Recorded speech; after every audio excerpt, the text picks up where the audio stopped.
قرآن کی بے سمجھ تلاوت اور حفظ۔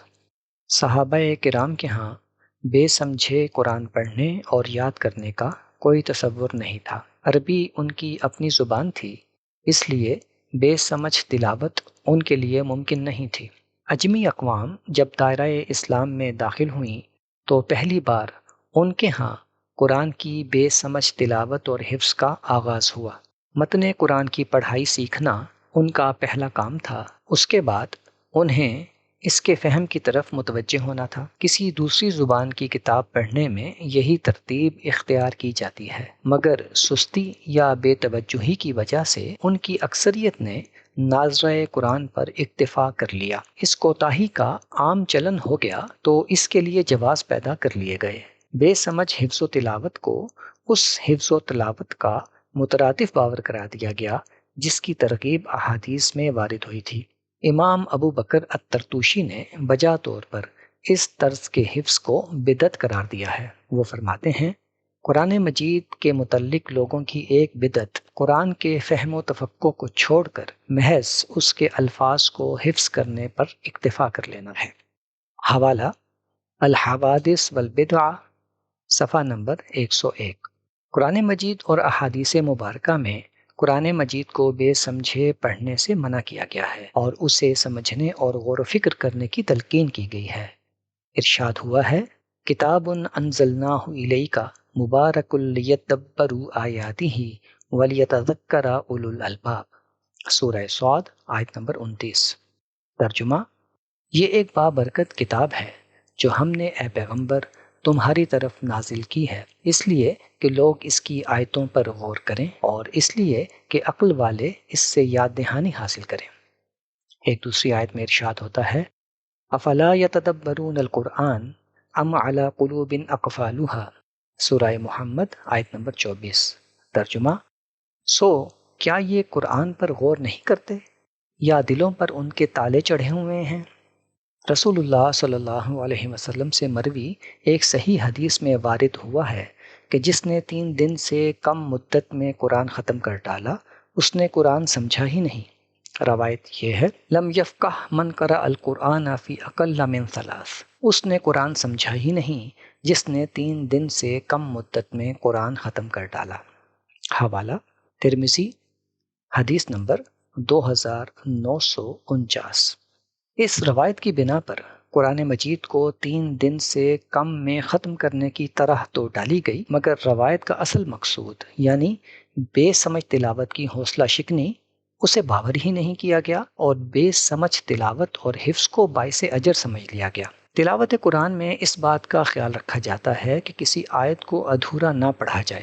پڑھتے ہوئے سانس درمیان میں ٹوٹ جائے تو آیت کو کچھ پیچھے سے دہرا کر اسے مکمل کیا جائے۔ اس کا مقصد یہی ہے کہ آیت کا ادھورا مطلب ادا نہ ہو، مگر آیت کا مطلب ہے کیا، اس کی طرف التفات نہ ہونے کو بھی جائز بلکہ باعث ثواب سمجھ لیا گیا۔ ایک روایت میں بیان ہوا ہے کہ الف لام میم کی تلاوت پر 30 نیکیاں ملتی ہیں۔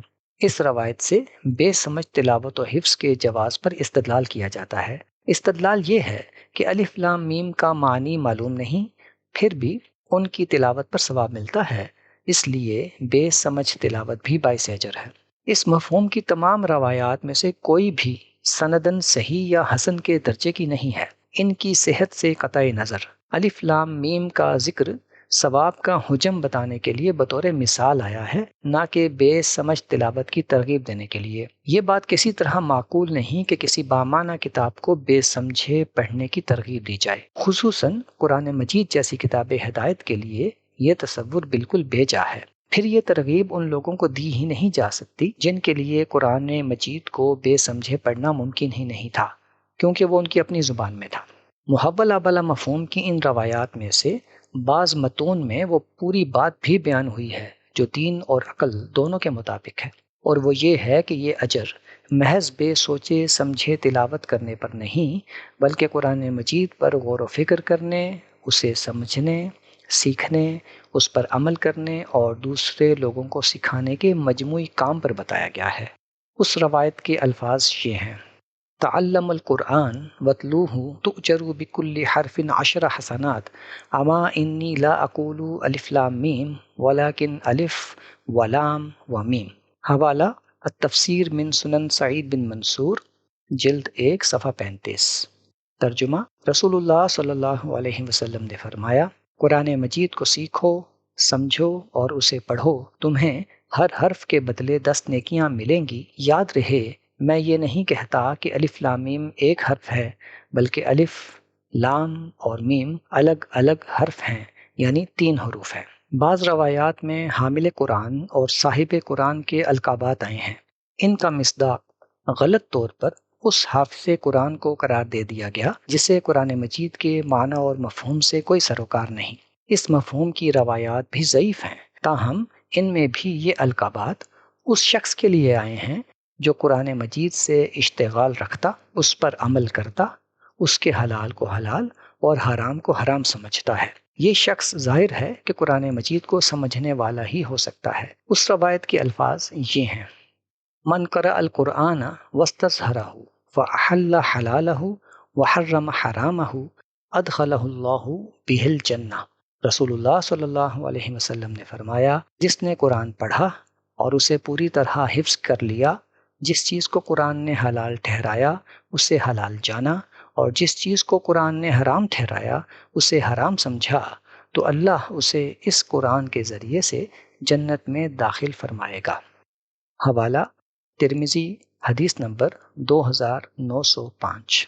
فہم قرآن طبقہ علماء کے لیے مخصوص نہیں ہے۔ اس کا ایک درجہ تو اعلیٰ سطحی ہے جو مخصوص علمی ذوق اور فنی مہارتیں رکھنے والی ذہانتوں کا میدان ہے، لیکن قرآن مجید کا اصل پیغام اور تعلیم تذکیر اور تزکیہ ہے جو بہت سادہ اور واضح انداز میں بیان ہوا ہے۔ قرآن مجید کا بیشتر حصہ اسی پر مشتمل ہے۔ اس کے لیے کسی اعلیٰ لسانی اور فنی مہارت کی ضرورت نہیں۔ اس دائرے میں ہر شخص قرآن مجید سے استفادہ کر سکتا ہے۔